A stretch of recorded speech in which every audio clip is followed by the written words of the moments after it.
का स्वागत है हमारे चैनल में। आज हम बात करने वाले हैं 18 जून के करंट अफेयर के बारे में। तो पहला क्वेश्चन देख लेते हैं। पहला क्वेश्चन क्या दिया हुआ है, सूखे व मरुस्थलीकरण से निपटने के लिए यानी कि world day to combat desertification and drought का विश्व दिवस कब मनाया जाता है। तो इसका सही आंसर हो जाएगा क्या, 17 जून को मनाया जाता है। ये क्यों मनाया जाता है, तो ये मनाया जाता है विश्व सहयोग देने के लिए ताकि हम सूखे और डेजर्टिफिकेशन से निपट सकें। जो दुनिया भर में ड्रॉट की समस्या है, सूखे की समस्या है, उस पर दुनिया भर में लोगों को जागरूक करने के लिए ये दिवस मनाया जाता है। यूएन द्वारा इसकी घोषणा 1994 में की गई थी। लेकिन आपको ध्यान क्या रखना है, एक तो डेट याद रखनी है और दूसरी थीम। तो थीम इसकी क्या है, food feed fibre the link between consumption and the land. ये इसकी थीम है, ये आपको याद रखनी है। और यूनाइटेड नेशन की एक स्पेशल विंग है सूखे से निपटने के लिए, वो है UNCCD। इसका फुल फॉर्म है यूनाइटेड नेशन टू कॉम्बैट,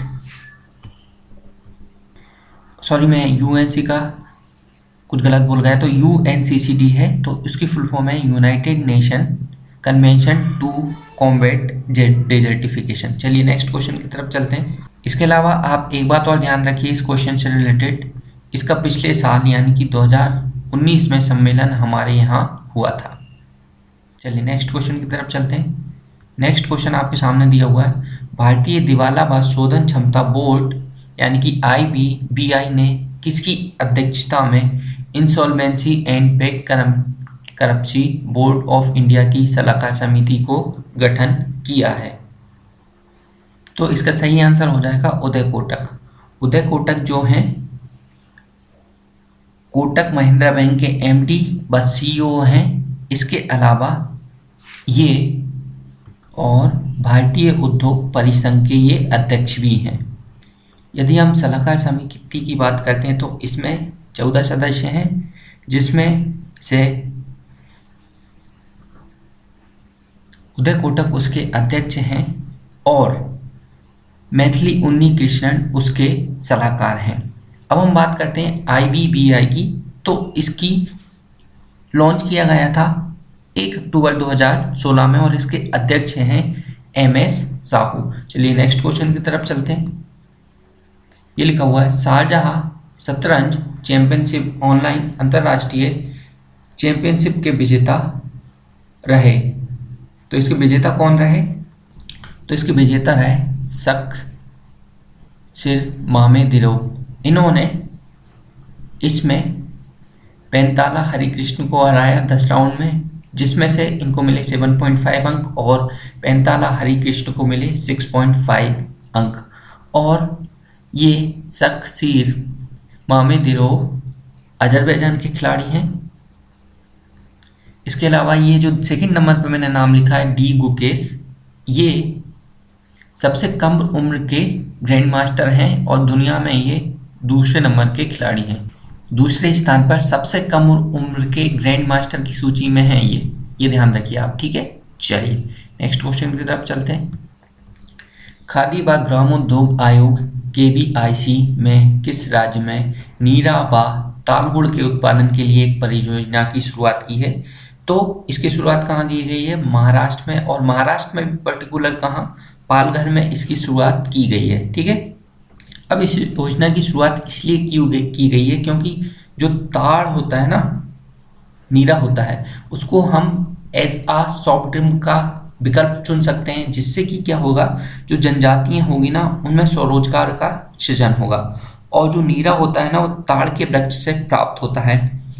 अब देखिए किसने शुरुआत की है, KVIC। तो ये MSME यानी कि medium small micro small and medium enterprise के मंत्रालय के अधीन आता है, जिसकी स्थापना 1957 में की गई थी और इसके जो अध्यक्ष हैं वो हैं विनीत सक्सेना जी, ठीक है। चलिए इसके अलावा KVIC ने रेशम प्रसंस्करण केंद्र की स्थापना, जो पहला रेशम प्रसंस्करण केंद्र, उसकी स्थापना गुजरात में की है, ये भी आप ध्यान रखिए। और केवीआईसी ने टाइटन कंपनी, जो कि टाटा ग्रुप की कंपनी है, उसके साथ खादी बाज को भी लॉन्च किया है। टाइटन के साथ मिलकर खादी बाज को भी लॉन्च किया है, ये भी ध्यान रखिए। कौन सा राज्य मनरेगा के तहत रोजगार देने में पहले स्थान पर रहा? तो इसका आंसर क्या हो जाएगा? उत्तर प्रदेश। उत्तर प्रदेश मनरेगा के मजदूरों को रोजगार देने पर पहले स्थान पर रहा।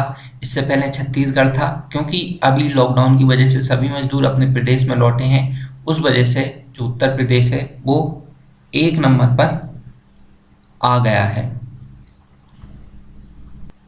इसके तहत उत्तर प्रदेश ने 57,000 ग्राम पंचायतों में 57 लाख से ज़्यादा लोगों को रोजगार दिया गया है।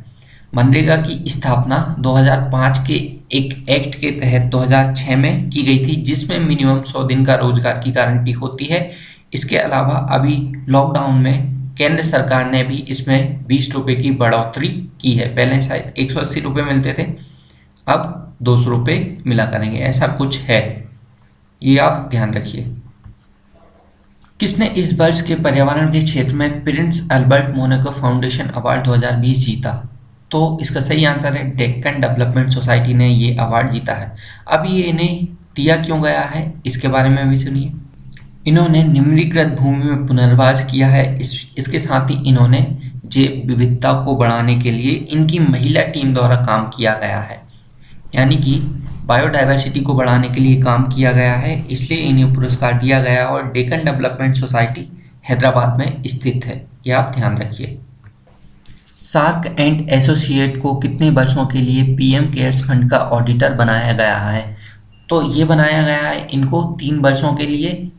अब देखिए पीएम केयर्स की फुल फॉर्म क्या है, तो पीएम केयर्स की फुल फॉर्म है PM citizen assistance and relief in emergency situation, और इसके जो अध्यक्ष हैं वो हैं सुनील गुप्ता। इन्हीं की अध्यक्षता में इसे ऑडिटर बनाया गया है। इसके अलावा 2019 में इसी संस्था को पीएम राहत कोष का भी ऑडिटर बनाया गया था, ये भी आप ध्यान रखिए, ये एडिशनल क्वेश्चन है। चलिए नेक्स्ट क्वेश्चन। खेल मंत्रालय द्वारा पहले चरण में कितने राज्यों में खेल India state centre of excellence की स्थापना की जाएगी? तो इसका सही आंसर है 8 राज्य। देखिए आपको ये तो पता होगा कि खेलो इंडिया के तहत लगभग सभी राज्यों में कुछ ना कुछ इसके सेंटर हैं, लेकिन अब जो सेंटर की बात कर रहे हैं वो क्या कर रहे हैं, स्टेट सेंटर ऑफ एक्सीलेंस। तो ये अभी 8 राज्यों में बनाए जाएंगे, फिर धीरे धीरे सभी राज्यों में इनको फैलाया जाएगा, जिसमें से हमारे यूनियन टेरिटरी भी रहेंगे और हमारे सारे राज्य भी रहेंगे। लेकिन जो अभी 8 सेंटर बनाए गए हैं उसमें से 4 पूर्वोत्तर राज्यों में रहेंगे और 4 बाकी क्षेत्रों में रहेंगे। अब खेलो India state centre of excellence को स्थापना करने का मकसद क्या है? इनके तहत जो भी खेल इंडिया के जो भी केंद्र हैं उनको अपडेट किया जाएगा, उनमें न अच्छे कोच प्रोवाइड किए जाएंगे और तकनीकी जो भी ज़रूरत है उनको, या फिर जो भी अच्छे कोच हैं उनकी नियुक्ति की जाएगी, और जो एग्जिस्टिंग सुविधाएं यानी कि वहाँ पर जो सुविधाएं हैं उनको अपग्रेड किया जाएगा, जिससे कि और अच्छे से हमारे जो युवा हैं वो अच्छे से कॉम्पीट कर पाएँ। और अभी जो खेल मंत्री हैं वो हैं हमारे किरण रिजिजू जी। संतोष झा को किस देश में भारत का राजदूत नियुक्त किया गया है? सिंगापुर, यूनाइटेड किंगडम, बेल्जियम और कुवैत। तो बेल्जियम में संतोष झा को भारत का राजदूत नियुक्त किया गया है। अभी जो संतोष झा हैं वो उज्बेकिस्तान में भारत के राजदूत थे। अब हम बात कर लेते हैं थोड़ी बेल्जियम के बारे में भी। तो जो बेल्जियम है उसकी राजधानी है ब्रुसेल्स, मुद्रा है यूरो, और जो उसके पीएम है वो हैं सोफी विल्मस। इससे पहले जो बेल्जियम की राजदूत थी वो थी गायत्री कुमार, जिनको कि अब यूनाइटेड किंगडम का राजदूत बना दिया गया है। इसके अलावा कुवैत में जो हमारे राजदूत नए बने हैं वो हैं सिवी जॉर्ज, नए राजदूत हैं कुवैत के, जो कि पहले स्विट्जरलैंड के थे। तो अब वहाँ की बन गई है मोनिक मुक्ता स्विट्जरलैंड की, और ये चले गए कुवैत। अगला क्वेश्चन है आईटी पेशेवरों के लिए कर्मभूमि नौकरी पोर्टल किस राज्य सरकार ने लॉन्च किया है? तो इसका सही आंसर हो जाएगा पश्चिम बंगाल। अब देखिए क्या हुआ है, लॉकडाउन की वजह से जो IT पेशेवर थे अन्य राज्यों से लौट आए, अब ये पश्चिम बंगाल में है, तो पश्चिम बंगाल सरकार इनको अपने यहाँ नौकरी देना चाहती है, उसी के लिए ये पोर्टल लॉन्च किया गया है। इसके अलावा पश्चिम बंगाल सरकार द्वारा अभी स्नेहर पोरोस योजना लॉन्च की गई है, जो कि लॉकडाउन में लौटे हुए मजदूर हैं उनके लिए है। प्रोचेस्ता योजना भी शुरू की गई है, जो कि अन्य राज्यों में पश्चिम बंगाल के फंसे हुए मजदूर हैं उनके लिए है ये। इसके अलावा मातृ स्मृति योजना की भी शुरुआत की गई है। इसके अलावा नाबार्ड के द्वारा पश्चिम बंगाल को 1050 करोड़ रुपए दिए गए हैं। इसके अलावा एग्जिट ऐप भी पश्चिम बंगाल ने लॉन्च की है। जो बक्सा वर्ल्ड फेस्टिवल होता है वो भी पश्चिम बंगाल द्वारा लॉन्च किया, फेस्टिवल मनाया जाता है पश्चिम बंगाल द्वारा। इसके अलावा हमारे पूर्वोत्तर राज्यों को स्टील हब बनाने की जो घोषणा की गई थी वो भी पश्चिम बंगाल के कोलकाता से ही की गई थी, मिशन पूर्वोत्तर के द्वारा, हमारे जो मंत्री हैं धर्मेंद्र प्रधान उनके द्वारा। ठीक है, तो ये थी कुछ बातें पश्चिम बंगाल से रिलेटेड। चलिए नेक्स्ट क्वेश्चन की तरफ चलते हैं। नेक्स्ट क्वेश्चन दिया हुआ है, LG राम मोहन बोहरा का कोविड-19 के कारण निधन हो गया। उन्होंने भारत के लिए किस युद्ध में अहम योगदान दिया था? तो इन्होंने 1971 का जो युद्ध था उसमें एक इम्पोर्टेंट रोल प्ले किया था। इसके बाद 1972 में भारत सरकार द्वारा इन्हें महावीर चक्र से सम्मानित किया गया था। IMD के विश्व प्रतिस्पर्धात्मक सूचकांक वर्ल्ड कॉम्पिटिटिव इंडेक्स में भारत 2020 में किस स्थान पर रहा? तो भारत 43वें स्थान पर रहा। 2019 में भी 43वें स्थापना पर था। इसके अलावा ये जो रिपोर्ट जारी की गई है वो की गई है international institute for management development द्वारा ये जारी की गई है। और यहाँ पर जो शीर्ष पर रहा वो रहा सिंगापुर, दूसरे स्थान पर डेनमार्क और तीसरे स्थान पर स्विट्जरलैंड रहा। भारत 43वें स्थान पर रहा है। देखिए इसमें इन्होंने किस बेसिस पर रिपोर्ट की घोषणा की है? तो उन्होंने इस बेस पर ये घोषणा की है कि जो भी देश है उसकी रैंक, उसमें शिक्षा है उसका तरीका क्या है और उसको इम्प्रूव करने के लिए, यानी कि शिक्षा देने को इम्प्रूव करने के लिए क्या कार्य किया जा रहा है, उसके हिसाब से इन्होंने ये और इस पैरामीटर के ऊपर इन्होंने ये रिपोर्ट तैयार की है।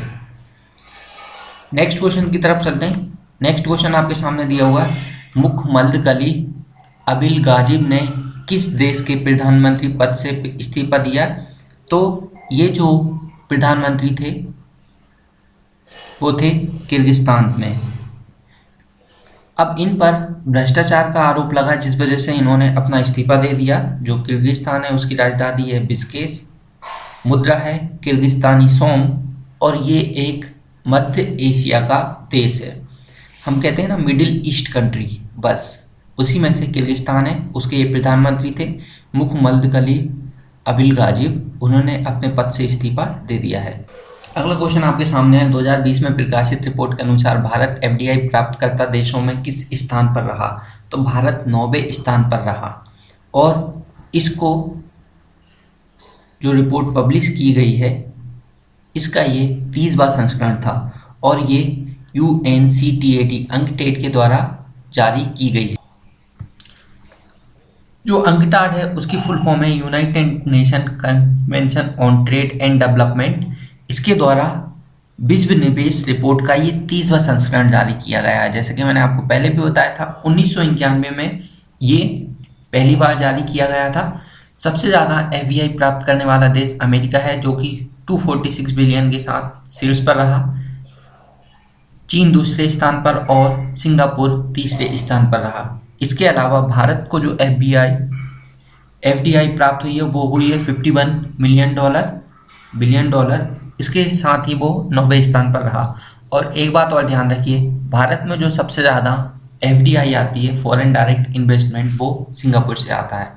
तो ये थे हमारे करंट अफेयर 18 जून के। उम्मीद करता हूँ आपको वीडियो अच्छा लगा होगा। सो थैंक्स फॉर वॉचिंग और चैनल को सब्सक्राइब जरूर करें।